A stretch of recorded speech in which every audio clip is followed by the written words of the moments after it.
জুলাই আন্দোলনে দৃষ্টি হারানো মুবিনের পাশে তারেক রহমান। গত 18 জুলাই ছাত্র জনতার আন্দোলনে পুলিশের গুলিতে দৃষ্টি হারানো মুবিনের পাশে দাঁড়িয়েছেন বিএনপির ভারপ্রাপ্ত চেয়ারম্যান তারেক রহমান। সোমবার বিএনপির স্বাস্থ্য বিষয়ক সম্পাদক ডাক্তার মোহাম্মদ রফিকুল ইসলাম মুবিনের গ্রামের বাড়ি গিয়ে তারেক রহমানের পক্ষ থেকে ঈদ শুভেচ্ছা এবং আর্থিক সহায়তা পৌঁছে দেন। জানা যায়, গত 18 জুলাই ছাত্র জনতার মিছিলে যোগ দিতে গেলে পুলিশের গুলি তার বাম চোখের উপর দিয়ে ঢুকে ডান চোখের পাশ দিয়ে বের হয়ে যায়। এ সময় মুবিনকে উদ্ধার করে কুয়েত মৈত্রী হাসপাতালে নেওয়া হয়। সেখান থেকে জাতীয় চক্ষু বিজ্ঞান ইনস্টিটিউট ও ঢাকা মেডিকেল কলেজে এবং পরে বেসরকারি ভিশন আই হাসপাতালে তার একাধিক সার্জারি করা হয়েছে। পিতৃহারা মুবিন তার পরিবারের একমাত্র উপার্জনক্ষম ব্যক্তি।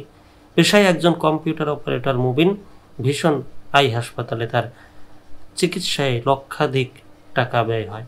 উন্নত চিকিৎসার জন্য প্রয়োজনীয় অর্থের যোগান না থাকায় বর্তমানে তিনি স্থায়ীভাবে দৃষ্টিশক্তি হারানোর ঝুঁকিতে রয়েছেন। বিভিন্ন জায়গায় সহযোগিতা চেয়েও তেমন কোনো সহায়তা না পাওয়ার বিষয়টি মুবিন ও তার মা জনগণের সামনে তুলে ধরেন। বিষয়টি বিএনপির ভারপ্রাপ্ত চেয়ারম্যান তারেক রহমানের নজরে আসে। পরে তার নির্দেশে বিএনপির স্বাস্থ্য বিষয়ক সম্পাদক ডাক্তার মোহাম্মদ রফিকুল ইসলাম ছুটে যান মুবিনের গ্রামের বাড়ি শরীয়তপুর জেলার ডামুডা উপজেলার সিধুলকুড়া ইউনিয়নের 5 নম্বর ওয়ার্ডে। সেখানে তিনি তারেক রহমানের পক্ষ থেকে ঈদের শুভেচ্ছা এবং আর্থিক সহায়তা পৌঁছে দেন। একই সঙ্গে উন্নত চিকিৎসার ব্যবস্থা গ্রহণের ব্যাপারে মুবিনকে আশ্বস্ত করেন।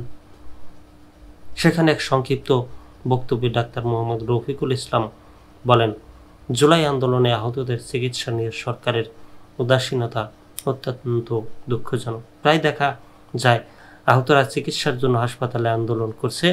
সরকারের উচিত এ বিষয়ে আরও মানবিক ও যত্নবান হওয়া।